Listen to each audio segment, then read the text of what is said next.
Hi, my name is Cold Beer, and let's start with... Sifu. If you ever wanted to feel like Bruce Lee in his movies, then this game is definitely your spoon of potato salad. The big difference this game offers is that here enemies don't wait for their turn to beat you, so you will have to be quick, nimble and smart to defeat them all. Kung Fu is mastery achieved by practice, a path for the body and the mind. You will learn from your mistakes, unlock unique skills and find the strength to master the devastating techniques of the strongest Kung Fu style ever invented. Well, I have zero knowledge about Kung Fu, to be honest. My ninjutsu martial arts teacher always said that if you can avoid the fight, avoid it. If you can't avoid it, grab an object like a chair and beat your enemies with it. Don't use your hands if you can, they hurt. Well, he also said that if a robber attacks you and you manage to knock him off, take his wallet and then pee on him. Show your dominance. And that is not a joke, my sensei really said that. Yeah, for real, leave honor for the movies. Palworld. The game has hundreds of thousands of reviews on Steam and the score is above 90%, which makes this game a true masterpiece. Yeah, we all know that this is a Pokemon game without Pokemons, but that changes nothing. Palworld will enchant you with a massive open world where you can peacefully live alongside mysterious creatures known as pals, or risk your life to drive off a ruthless poaching syndicate. Pals can be used to fight, or they can be made to work on farms or factories. So you're tiny slaves. What a nice concept, but wait. It gets worse. You can obviously sell them or even eat them, and the game calls this peaceful co-living. Well, who am I to judge? Anyway, Palworld is not just an easy walk in the park, it's a survival game as well. So in a harsh environment where food is scarce and vicious poachers roam, danger awaits you around every corner. To survive you have to be careful and make difficult choices. You know, you have to eat your pals if things go south a bit too far. So use your pals as you want. Farm, build factories, or commit crimes and become a mighty slaver. In online co-op mode, up to 4 players can play together. And additionally, a dedicated server can allow up to 32 players in one game. That's how you make friends, if you don't have any. Sherlock Holmes, the Devil's Daughter. This is an adventure with unique gameplay that blends investigation, action and exploration. It will test the limits of your nerves and intelligence. Yeah, this game is not for the faint of heart. The puzzles can be devilishly difficult, and the plot is full of twists and turns that will keep you guessing until the very end. You'll have to track down evil in the darkest corners of London while playing as the great detective and untangle a web of intrigue leading to the final stunning revelation about the evil that lurks in the city. Is it real evil or is it just Scooby-Doo level evil? I don't know. Well, I do, but this is not a channel of spoilers. This is a channel of games and potato salad, approved by your sister. SpellForce 3: Fallen God. Well, most strategy and RPG fans know SpellForce games, but it seems that this one is somehow forgotten. Remember Chorus with less than 2000 reviews on Steam? Fallen God has even less than 1000 at this moment, to be fair. And it is a beautiful game. It is an absolutely standalone title. You don't need to play or even know anything about SpellForce at all to enjoy it. The stories are absolutely separated, just like you and your ex right now. I would say that Fallen God is a hybrid between Warcraft 3 and party-based real-time RPGs. You will be traveling around extremely huge maps with your heroes, and from time to time you will have to build a base and attack unsuspecting enemies, pillage their puny villages and eat their children. Well, maybe not the latter, but who knows, some of your heroes look pretty ravenous, to be honest. Risk of Rain 2. Everyone who played Risk of Rain 2 can agree on one thing: it plays way better than it looks, meaning that everything you are seeing now to you looks like a graphic gibberish of some sort, but if you take control of the hero, everything changes immediately. The game has 96% of positive reviews left by hundreds of thousands of players who bought the game. You can't argue with that. So here you'll fight your way to the final boss and escape, or continue your run indefinitely to see how long you can survive. A unique scaling system means that both you and your foes limitlessly increase in power over the course of the game. People on Steam are talking that Risk of Rain 2 is a bit unfriendly for new players. It will take time for you to adapt, so be prepared for that. It won't guide you by your hand or penis. Solasta, Crown of the Magister. Here you'll discover the shattered world of Solasta, explore ruins and dungeons for legendary treasures, learn the truth of an age-old cataclysm and stop it from happening again. You will be able to create your own party of adventurers in the classic tabletop RPG tradition. The choices you will make while choosing various skills, traits and backstories of your heroes will reflect in their dialogue. You know, if some of them are born in Potato Saladistan, they will always be enemies with the guys who put pineapple in their potato salad. And with these characters you will dive into long-forgotten dungeons to unearth ancient artifacts. But stay watchful of light and darkness. Many dangers hide in the dark, but a light can attract monsters as well. Some enemies have dark vision, some may flee from your torch, but, you know, as I always say, the best way to light your way is with fireballs. It doesn't really matter if your enemies have dark vision or not, a fried monster is always better than a raw monster, so the game is pure treasure for CRPG fans, and also it includes Dungeon Manager, so you can make your own stories and maps, or play some good ones created by way more talented people than you. Field of Glory 2 Medieval.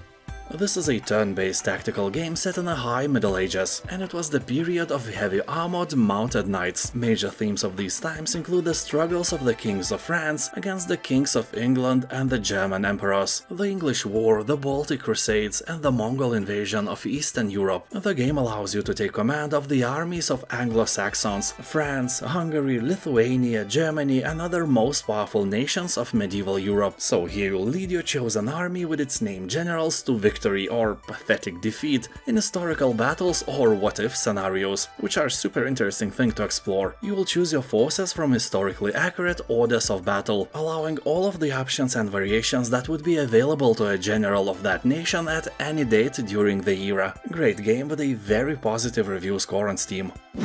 Death in the Water 2. I've been eyeballing this game for a long time now. It looks like a very nice shooter game set in an original underwater environment. Here you will dodge and carve your way through swarms of terrifying sea creatures, controlled by a vicious, giant, mind-controlling kraken that haunts your every move. You will scavenge for hidden treasure to unlock weapons and upgrades, but the environment of this game will make sure that every dive reveals a new nightmare. As you investigate ruins, wrecks and reefs, the tension escalates. The marine life mirrors real behavior, with sharks and creatures remaining passive unless provoked. So don't splash the water and don't pretend to be a seal. Honestly, this advice is legit not only in this game, but also in real life, except if you are attending a gathering of people who pretend to be seals, which is a very popular thing in Estonia, for example, I'm not joking. So the game features a campaign, also survival and free roam modes. People on Steam are saying that this game is very detailed and is suitable for almost every first-person shooter horror fan. The only bad thing is, if you get motion sickness easily, then avoid. Espresso Tycoon. Here you will build a coffee shop of your dreams, where your customers can relax and drink delicious coffee, and you will feel like a real cafe owner, an empire builder, and create the whole strategy for your success. I always like games like that because they teach us how business works. What do you need to start one in real life, what are the dangers, the downsides, and so on. When you play games like that, you don't have to deal with real people, so you get all the benefits and no pressure. Also, no real money. Oh well. So here you'll spend your time decorating, hiring and managing employees, taking care of the supply chain, analyzing the budget, and advertising your coffee shop. The latter is the most important thing, at least in real life, because even the best product won't sell if nobody knows that it is the best. An enormous portion of every business should be allocated to advertising if you want to succeed. I spent 15 years in advertising agencies, so I saw the numbers, believe me. Anyway, the game has very positive reviews, and if you like tycoons like that, you will definitely have a great time managing your own coffee shop. Empyrion Galactic Survival. This is an open-world space sandbox survival adventure. Here you'll build powerful ships, mighty space stations, and vast planetary settlements. Follow your greed and explore, conquer, or exploit a variety of different planets and discover strangest mysteries. You will have to fight alien, human, and other biological hazards and survive in a hostile galaxy full of hidden dangers. You can play as a lonely potato or team up with your friends, build new friendships, create alliances, or make war to conquer the solar system. The title combines elements from space simulations, construction games, survival games, and various shooters. About 80% of the reviews on Steam are positive. People say that the gameplay is way better than it looks, and that is always a good sign. Although many players are bashing the difficulty level of the game, some enemies are overpowered and also the learning curve is pretty steep. Sea Salt. It's a dark fantasy reverse horror action strategy game with a comfy horror vibe where you play as a nightmarish force of Dagon, the Eldritch god. You will be controlling an ever-growing horde of evil minions. To say short, you are evil and you slay good guys. That is very nice, I like that. Game looks easy at the beginning, you just run after some weaponless guys and tear them to pieces. But later it gets harder and harder. That's what she said. And then everything in your control dies horribly. To be short, it's a great game. I have reviewed this game in my channel and back then I gave the game 8 cold beers out of 10, which is a really high amount of imaginary alcohol. Diplomacy is not an option. He will build walls, raise armies, and experience warfare on an epic scale. And that is not just a fancy figure of speech. You will face over 25,000 enemies assault your castle walls. If you hope to survive and defend your city so it would become as glorious as Coldbeeristan itself, you are going to master engineering, economy, and even magic. Although there is one problem, you are not a king, just a minor lord without much power. Your king, on the other hand, is a mighty and powerful leader, and also he's a total moron. He drinks warm milk instead of beer, eats only well-done steaks, and puts pineapple in his potato salad. Blasphemy! None of these things are true, but he's bad, I promise. Trust me, have I ever lied to you? Well, I did, but not this time. So the king raised taxes one day to, let's say, buy more pineapples, and now peasants who are not fond of raised taxes and emerging hunger are rioting in your part of the kingdom. King demands to wipe out the rebellion and go to the distant land to get some gold. Will you do as he says, or will you command the armies of undead and wipe out, you know, humanity instead? Yeah, this game is wild and fun. A very positive review score is achieved by votes cast by thousands of players. EVERSPACE 2. This is a fast-paced, single-player space shooter. You'll explore a world ravaged by war. A massive handcrafted area is packed with secrets, puzzles, and perils to encounter. Also, the game is looter-shooter, so every enemy you slay will give you something nice. Here you are, a clone pilot seeking your place in the universe. The events of your past tangles with clashing factions as the world around approaches a boiling point. You will have to escape colonial capture, navigate the intrigues of local warlords, evade energy-maddened cultists, and fend off war-hungry aliens. Yeah, those bastards want to rule the part of the galaxy you live in. So you will discover alien species, unveil mysteries, find hidden treasures, and defend your cargo against outlaw gangs. The campaign spans for 30 hours, a very nice amount for a single-player game. But this is just a tip of a dick. Completionists can dive deep into the EverSpace universe and spend more than 90 hours to complete every side mission, finish every challenge, and discover every hidden secret. So if you really like the game, it will give you more challenges as well. People who play the game are agreeing on one thing. This game has no BS, it actually feels like video game where you have to control a spaceship and shoot things down. Also, it has RPG elements and great customization options. We need to go deeper.